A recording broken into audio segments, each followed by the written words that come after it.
Não são todos jogadores que merecem uma segunda chance, ainda mais nos maiores times do mundo. Só que, em alguns casos, a segunda passagem de um jogador acaba sendo até mesmo melhor do que a primeira. Alguns jogadores conseguem fazer até o mais difícil: ir muito bem numa primeira passagem e ter o mesmo sucesso na segunda. No vídeo de hoje falaremos de 7 casos assim, de jogadores famosos que foram recomprados por clubes onde já haviam jogado e acabaram se tornando ainda mais ídolos da torcida.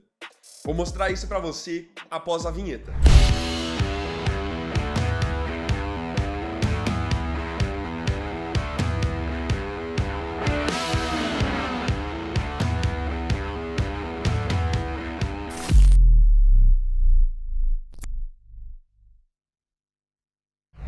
Número 1.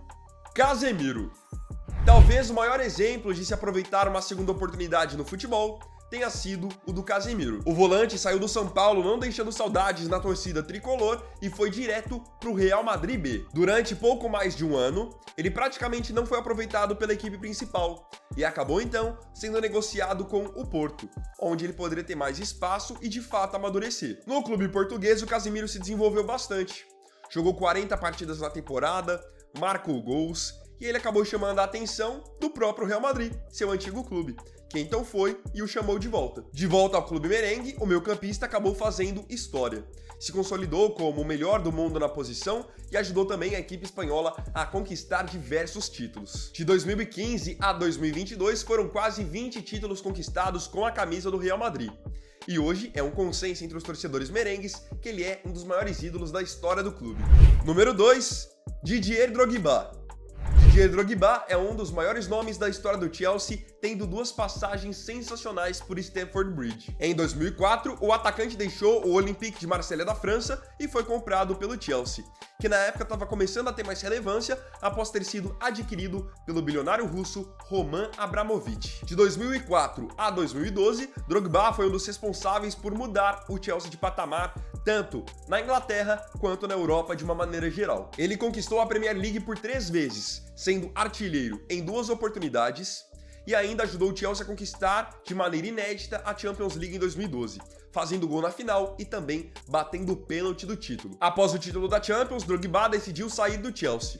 Ele se aventurou por um tempo na China, onde defendeu o Genoa, e depois foi jogar na Turquia, lá no Galatasaray. Não demorou para que ele retornasse ao Chelsea já em 2015. Havia muita expectativa para ver como o Drogba se sairia nessa segunda passagem dele pelo Chelsea, porque na época muitas pessoas criticaram a escolha dele de voltar ao clube, pois acreditavam que ele poderia manchar tudo o que ele construiu na primeira passagem. No entanto, mesmo com uma idade mais avançada, Drogba voltou para o Chelsea arrebentando, ajudando os Blues a conquistarem a Premier League e a Copa da Liga Inglesa na temporada 2014 e 2015. Então não tem para onde fugir. Drogba e Chelsea é uma história de sucesso. Número 3. Cesc Fábregas.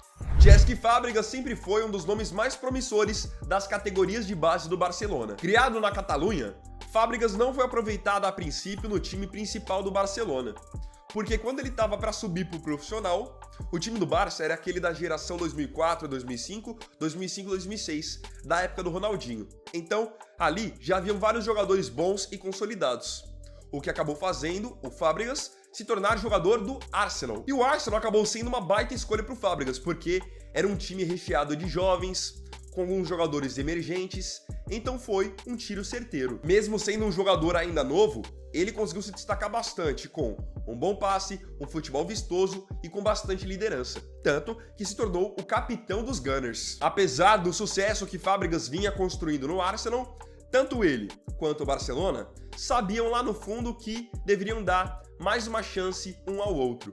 Então, no ano de 2011, Fábregas retornou ao Camp Nou. Ele foi recontratado pelo time que o criou na base por 34 milhões de euros e acabou ficando 4 temporadas no Barça. Era o Barça daquela época com Xavi, Iniesta, Busquets, com o Messi, arrebentando. E sabe qual é o mais interessante de tudo? O Fábregas nem era um titular absoluto naquele time. Entrava com frequência, mas não era figurinha carimbada.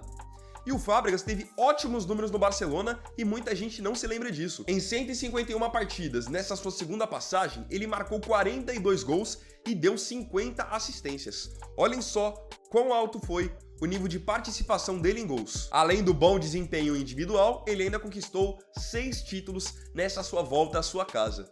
E acabou indo embora do Barcelona depois, em 2014, após receber uma vantajosa proposta do Chelsea.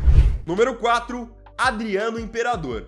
Adriano Imperador é cria do Ninho do Urubu. Ele foi revelado nas categorias de base da equipe do Flamengo. Surgiu meteoricamente. Revelado profissional em 2000, quando foi em 2001, já estava sendo negociado com a Inter de Milão da Itália, na época por 14 milhões de euros, que naquele tempo era muita grana. Na Itália, ele a princípio demorou um pouquinho para se firmar, tendo sido emprestado até para a Fiorentina e para o Parma. Mas quando ele voltou para a Inter de Milão de vez, aí sim, ele arrebentou. Ganhou, de fato, esse status de imperador, marcou muitos gols, venceu muitos títulos e se tornou também um xodó da torcida. Só que após mais de 70 gols e muitas taças empilhadas, o Adriano acabou decaindo seu futebol por motivos já conhecidos. E apesar de ter rodado, até no Brasil ter sido emprestado para o São Paulo, ele só foi reencontrar mesmo a sua paz e o seu bom futebol em 2009, quando voltou ao clube que o revelou, o Flamengo. No ano de 2009, o Flamengo estava brigando pelo título brasileiro e no fim só foi campeão, após muito tempo na fila, por conta do Adriano, que teve atuações decisivas e foi também artilheiro do campeonato. Então, essa segunda passagem de Adriano pelo Rio de Janeiro acabou sendo uma passagem emblemática, tirando o Fla da fila, de 17 anos sem conquistar o Brasileirão e com ele também se consagrando de vez como um ídolo da nação. Número 5, Zlatan Ibrahimovic. O Ibrahimovic tem uma história peculiar e ao mesmo tempo bem interessante. Ele chegou ao time do Milan no ano de 2010, depois de uma passagem frustrada pelo Barcelona. Só que antes de ele vestir a camisa do time do Milan, ele havia jogado já por 2 rivais do Milan, a Juventus e depois a Inter de Milão. Ele chegou ao Milan, como eu disse, em 2010, mas acabou ficando por lá apenas uma temporada, a temporada 2010-2011. Onde jogou muita bola e ajudou o time rossonero a conquistar o campeonato italiano. Após essa temporada, acabou indo para o Paris Saint-Germain. O Ibra ficou então longos 10 anos longe do Milan, até que em 2020, perto da sua aposentadoria, acabou voltando para a equipe de Milão. E uma coisa interessante da gente destacar: o Milan não tinha mais ganhado o campeonato italiano depois que o Ibrahimovic foi embora. Eles ganharam em 2010 e depois não ganharam mais. Viram uma hegemonia construída pelo time da Juventus. Só que bastou o Ibra voltar em 2020 para o cenário mudar. E mesmo com ele já tendo uma idade mais avançada, com algumas lesões, ele ajudou o Milan com a sua liderança e com o seu bom futebol a voltar a vencer o Scudetto. Então ele se consagrou ainda mais como um ídolo do time e acabou resolvendo se aposentar após essa grande conquista. Número 6, Dida.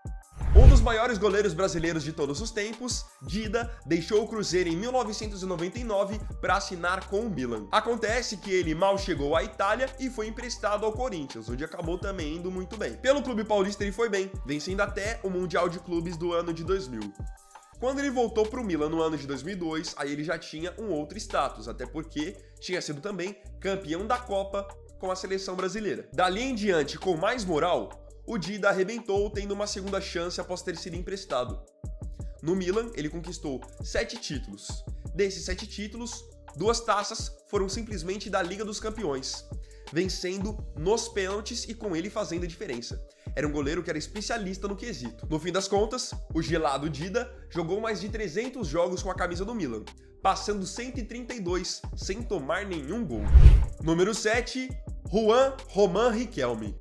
Juan Román Riquelme é sinônimo de Boca Juniors. Ele subiu para o profissional em 1997 e não demorou para começar a se destacar pela magia que tinha com a bola nos pés. Camisa 10 clássico, Riquelme comandou o Boca Juniors em 2 conquistas seguidas de Libertadores, nos anos de 2000 e 2001, além de ter vencido também o Mundial de Clubes de 2001. Prontamente então, Riquelme despertou o interesse de equipes da Europa, assinando com o Barcelona. Só que ele não teve uma boa passagem pelo Barça, até porque foi queimado pelo técnico Louis van Gaal, e acabou tendo mais sucesso por outro time da Espanha, o Villarreal. Porém, o futebol que ele praticou no Boca Juniors era muito raro você ver ele fazendo constantemente na Europa ou até mesmo na seleção da Argentina. Então era questão de tempo para ele voltar para sua casa. Riquelme então retornou em grande estilo ao Boca no ano de 2007. Já voltando e ajudando o Boca a conquistar a Libertadores, inclusive em 2007, em cima do time do Grêmio. Essa foi a última vez que o Boca Juniors conquistou a Libertadores, novamente com o Riquelme sendo o protagonista. Ele ainda jogou por mais alguns anos pelo time chinês e hoje ele é presidente do Boca. Então, o Boca busca voltar aos dias de glória, novamente sob o comando de Riquelme, mas numa nova função. Agora eu queria saber de você aqui nos comentários. Qual dos jogadores que eu trouxe nessa lista, na sua opinião, mais teve sucesso comparando a primeira com a segunda passagem? Comenta aí, que eu quero muito saber. Então, bom, galera, esse aqui foi o vídeo desse domingo. Agradeço profundamente a você pela companhia em mais um vídeo do canal. E não se esqueça, se tiver gostado desse vídeo, deixe o seu like, se inscreva no canal, compartilhe, comente e me siga aqui também nas minhas redes sociais. Então é isso, galera, tamo junto, até amanhã e até o próximo vídeo. Fiquem com Deus e um ótimo domingo. Vini Wagner aqui, valeu, falou e fui!